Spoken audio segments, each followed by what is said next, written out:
Caríssimos irmãos e irmãs, vivemos em um mundo decadente, cada vez mais afastado dos verdadeiros valores do Evangelho, indiferente aos apelos divinos e totalmente tomado pelo egoísmo que fere o coração de Deus e conduz muitas almas a um grande abismo de trevas.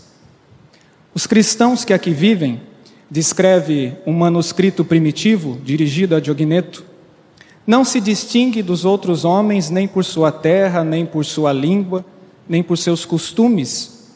Eles não moram em cidades separadas, nem falam línguas estranhas, nem têm qualquer modo especial de viver. Sua doutrina não foi inventada por eles, nem se deve ao talento e à especulação de homens curiosos. Eles não professam, como outros, nenhum ensinamento humano.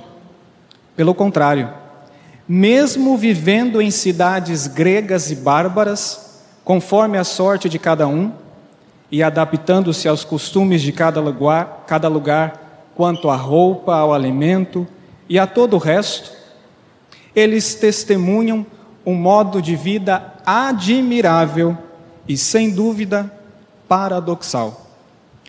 Como então, vivendo em um mundo tão indiferente, tão egoísta, eles conseguem testemunhar este modo de vida tão admirável?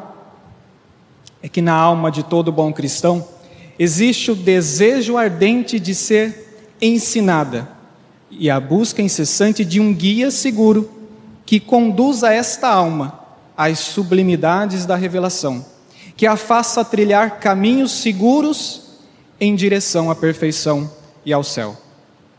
Por um puro ato de misericórdia para conosco, Deus constituiu como guia a sua igreja para a realização desta grande tarefa: conduzir as almas à salvação, conduzir os homens ao céu.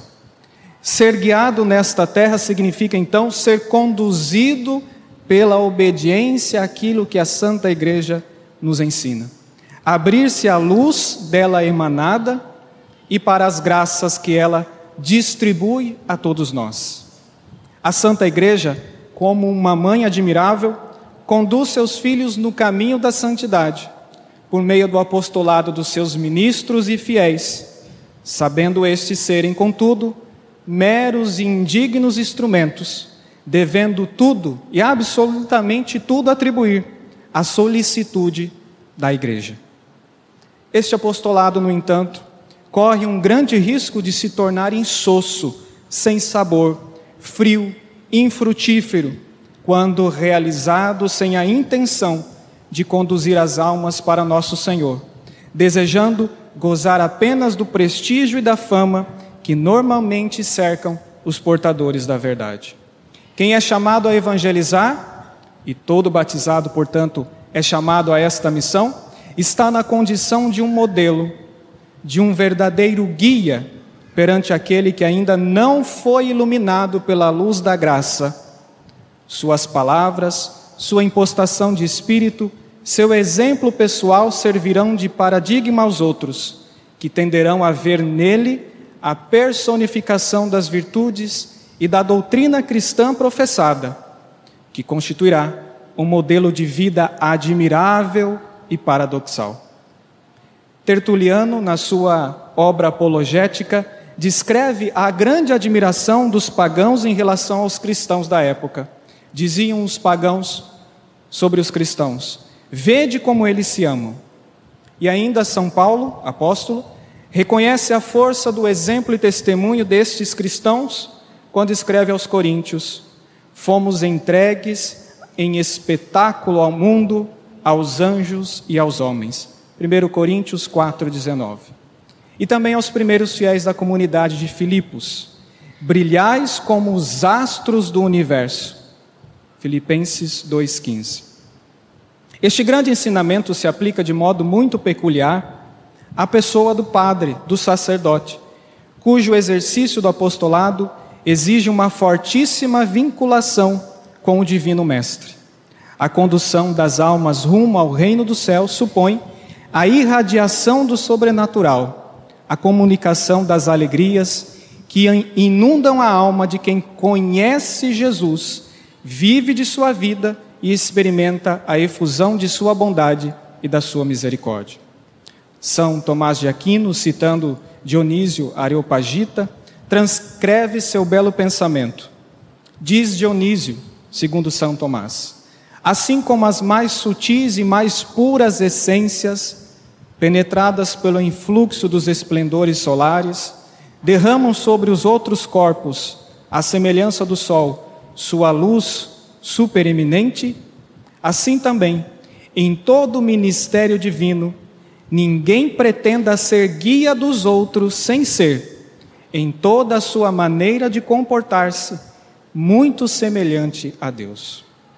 Do contrário, seremos cegos à frente de outros cegos, usurpadores da missão evangelizadora, iludindo os que Deus quer beneficiar. Se nos desvincularmos das divinas raízes, cairemos no erro, com o risco de levar os que guiamos à condenação eterna. Por isso, afirma Dom Jean-Baptiste Chautard, monge da abadia de Notre-Dame: os homens têm o direito de ser exigentes para com aquele que manifesta pretensão de os ensinar a reformarem-se. E a breve trecho descobrem se há conformidade entre as obras e a palavra, entre aquilo que se ensina e o que se vive, ou se a moral com que se orna o pregador, mais não é do que um invólucro falaz, ou seja, hipocrisia, falsidade. Consoante o resultado do exame, então lhe concede ou lhe recusam a sua confiança. Para vencer este mundo egoísta, nós cristãos que desejamos o céu, buscamos um guia sábio, um guia que possa, com certeza, nos indicar o caminho da verdade. E esta guia nós encontramos na igreja, que é corpo místico de Cristo. Se é verdade que de um lado não faltaram na história homens que fizeram dessa altíssima missão uma alavanca para a concretização dos seus próprios objetivos pessoais, valendo-se das prerrogativas de grandes anunciadores de Cristo, para no fundo se anunciarem a si próprios, para se autopromoverem, tornando-se cegos espirituais e conduzindo muitas almas para o abismo da morte. Por outro, sobraram muitos que dedicaram toda a sua vida incansavelmente à salvação de muitas almas. Podemos citar Pedro, Paulo, André, Tiago, João, Tomé, Felipe, Bartolomeu, Mateus, todos aqueles que nós rezamos na oração eucarística, Águida, Luzia, Inês, Cecília, Anastácia e muitos outros homens e mulheres que deram a sua vida pela salvação das almas. Conformar nossa vida e nosso apostolado à vida de Cristo, à imitação de Cristo, é a garantia certa de que conhecemos, de que produziremos frutos bons para o nosso tesouro.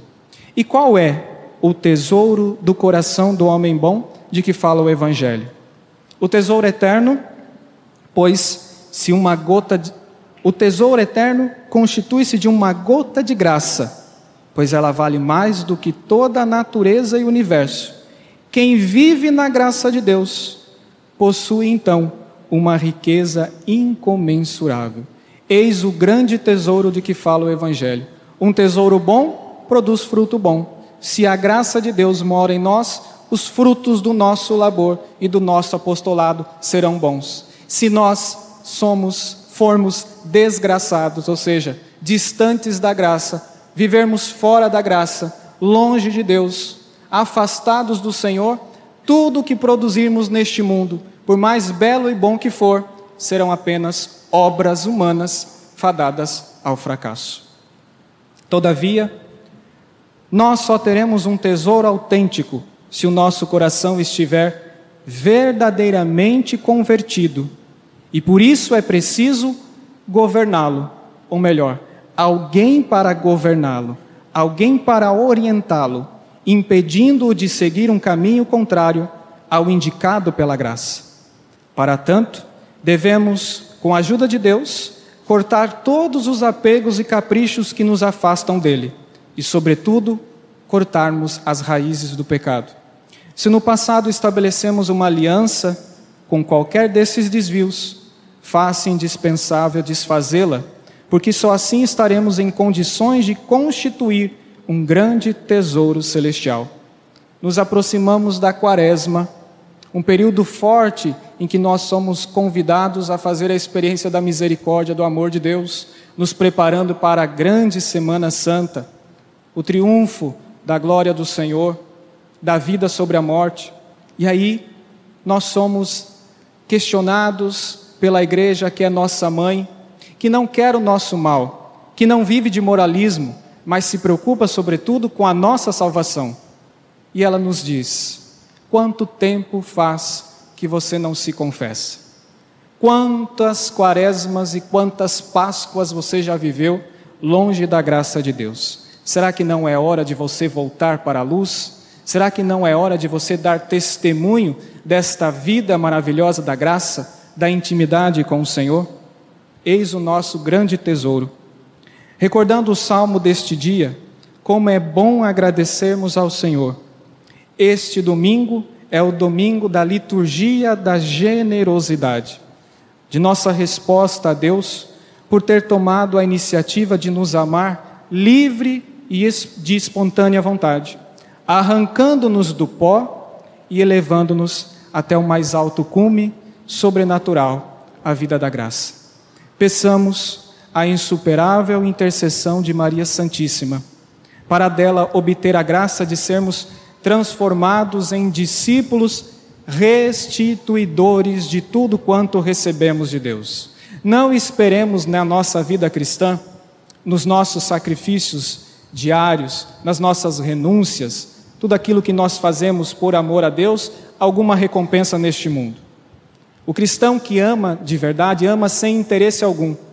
Ele retribui a Deus somente porque Deus foi bondoso para consigo, sem esperar nada em troca.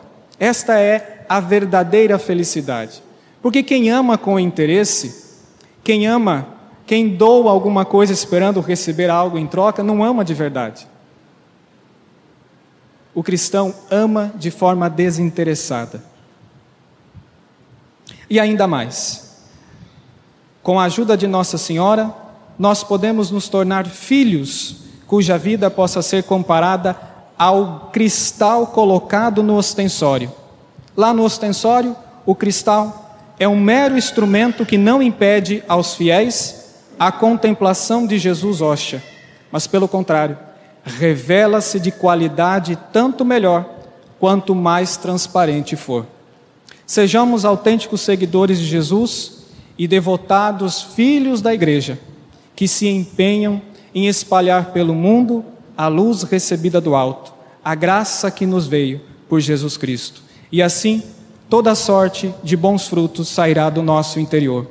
Porque quando os homens resolvem cooperar com a graça de Deus, são as maravilhas da história que se operam. Por fim, gostaria de recordar que nós, na próxima quarta-feira, iniciaremos o período da Quaresma. E a igreja, como nossa guia neste mundo, nos ensina que quarta-feira de cinzas é um dia de jejum e abstinência de carne. Jejum. Quais são as pessoas que estão obrigadas a fazer jejum?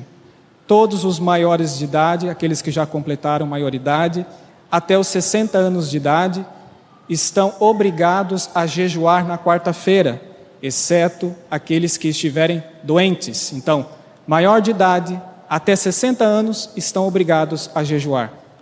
Logicamente, menores de idade e maiores de 60 não estão entre estes que são obrigados. Em que consiste o jejum? Jejum, repetidas vezes já foi dito aqui, consiste em escolher apenas uma das refeições do dia, fazê-las de forma integral, não é? Menor, claro, mas de forma integral, e as outras duas que sobrar, você pode fazer um pequeno lanche, desde que, se somados, não constituam uma refeição. Então você escolhe ou café da manhã, ou almoço, ou janta, e pode fazê-lo de forma integral, comendo o que você tem costume de comer, exceto carne, não é? Então você pode comer tranquilamente, de uma forma menor, menos do que você comeria num dia comum. Nas outras 2 refeições, você pode comer uma meia maçã, uma maçã inteira, né? Uma fatia de mamão. Se somar o mamão e a maçã, não dão uma refeição. Então, esse é o jejum que a igreja nos ensina. E a abstinência de carne. Todos os batizados, mamando a caducando, estão obrigados à abstinência de carne. E aqui, algo que a gente precisa esclarecer. Muita gente erroneamente acha que a abstinência de carne se faz só com carne vermelha. E aí pode comer carne de frango, pode comer... Não tem nada a ver. Abstinência de carne. O que é que a igreja nos ensina que não é carne que nós podemos comer na quarta-feira de cinzas? Peixe, frutos do mar, ovos e leite, não é? Peixe, frutos do mar, camarão, lula, polvo, essas coisas todas, ovos e leite. Isto, para a igreja, para a tradição católica, não é carne e, portanto, podem ser comidos na quarta-feira. Todo o resto está proibido. Também tinha mais um recado sobre as missas. Quarta-feira de cinzas, então, haverá 3 missas, não é? As missas normais, missa de 6 horas da manhã, aqui na matriz, e haverá mais uma missa às 19 horas. Então, missa 6 horas da manhã, quarta-feira de cinzas, aqui na matriz, às 19 horas também, aqui na matriz, e nos outros horários na comunidade migrante, às 19 horas, e na São João Batista, também às 19 horas. Então, não é um dia de preceito, você não está obrigado a vir à missa, não se escandalizem com isso, não é? Não é um dia de preceito, mas a igreja nos exorta para que nós participemos, sobretudo, destes dias que são o início da quaresma. Então, comecemos a quaresma diante do Senhor, pedindo as graças para viver este período quaresmal que iremos iniciar na sua presença. E outra coisa que eu gostaria de lembrar para encerrar, não faz parte da homilia, mas é importante lembrá-los, aqueles que durante a quaresma farão propósitos, não é? O propósito sempre é algo que você faz com você mesmo. Não invente de fazer promessas e votos para Deus, porque há uma diferença fundamental. Promessa e voto, se quebrados, constituem pecado mortal, grave, e você tem que confessar. Então, não queira uma pedra de moinho amarrada ao seu pescoço que você não dê conta de carregar até o final da quaresma. Faça um propósito consigo mesmo. Por exemplo, nesta quaresma, peça a graça a Deus de ser mais generoso, de amá-lo mais, sem prometer nada. E aí faça um propósito, você mesmo. Vou deixar de ficar tantas horas no WhatsApp, no Facebook. Enfim, você escolhe o seu propósito, sem fazer promessa a Deus. Porque depois, quando você não conseguir cumprir esta promessa, você deverá vir obrigatoriamente ao confessionário para recuperar a graça e poder comungar e retomar os seus propósitos. Então não faça promessa e voto durante a quaresma. Faça apenas um propósito que te ajude a alcançar aquilo que você quer. Ser um cristão mais fiel, ser um cristão mais generoso, um homem, uma mulher que possa amar mais a Deus de forma desinteressada. Louvado seja nosso Senhor Jesus Cristo.